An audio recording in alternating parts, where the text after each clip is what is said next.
put on pretty white neckties, pretty white, and had white women. You know that nigga was cool.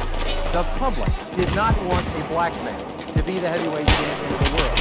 A white man must be heavyweight champion. We can't stand the idea of a black being heavyweight champion.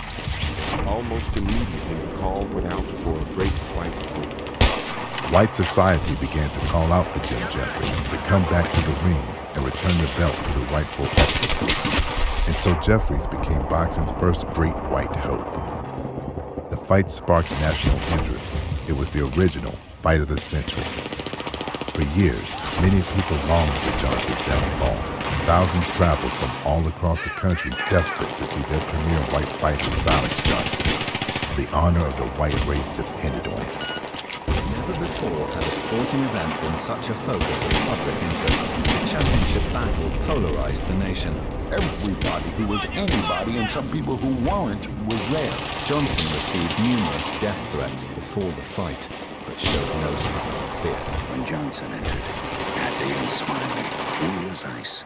A clash between the two men who are ranked as the greatest heavyweight champions of all time.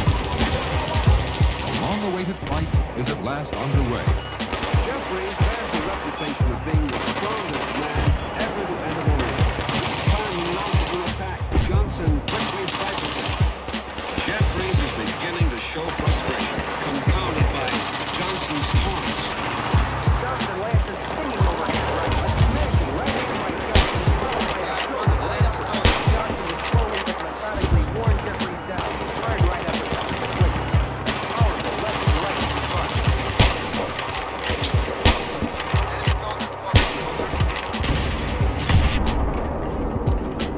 By round 15, Jeffries was bleeding and swollen. Johnson had victory at hand.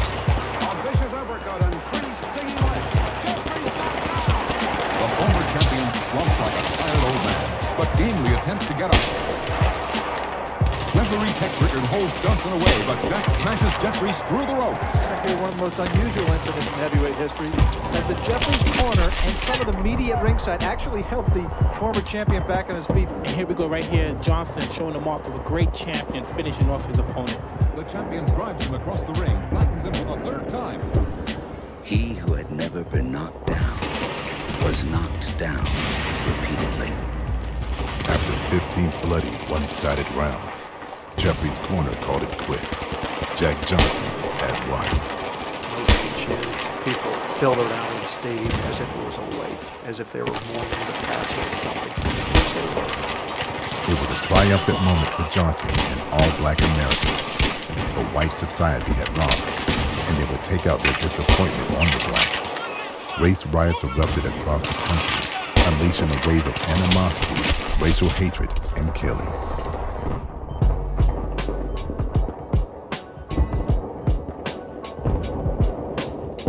There were shootings, there were race riots, there were many deaths, there were many injuries. This was a time of violently emotional reactions to racial relations.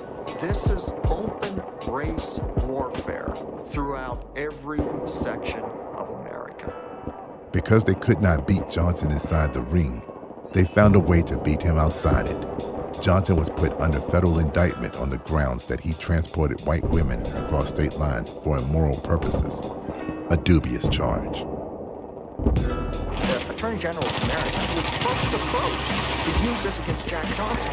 He understood. We can't do this. This is a travesty. I think Jack Johnson's reaction initially was the man I can deal with it. If I put money in enough palms, this too will pass. Taking only 2 hours to reach a verdict, Johnson was convicted by an all-white jury and sentenced to a year and a day in federal prison. Johnson was forced to flee the country to avoid prison time. Over the next 5 years, while exiled from his home, he would fight only 5 times. His bank account drying up and his fighting skills beginning to erode. White America still searching high and low for a white hope, found and sent out the Potawatomi giant, Jess Willard, to conquer Johnson. They met in Havana, Cuba, 1915. Jack, who was now 37 years old and out of shape, had the many Americans who traveled to see the fight believed they would finally see Johnson's defeat. He tries for a knockout in the first 8 rounds and throws everything he has at Willard.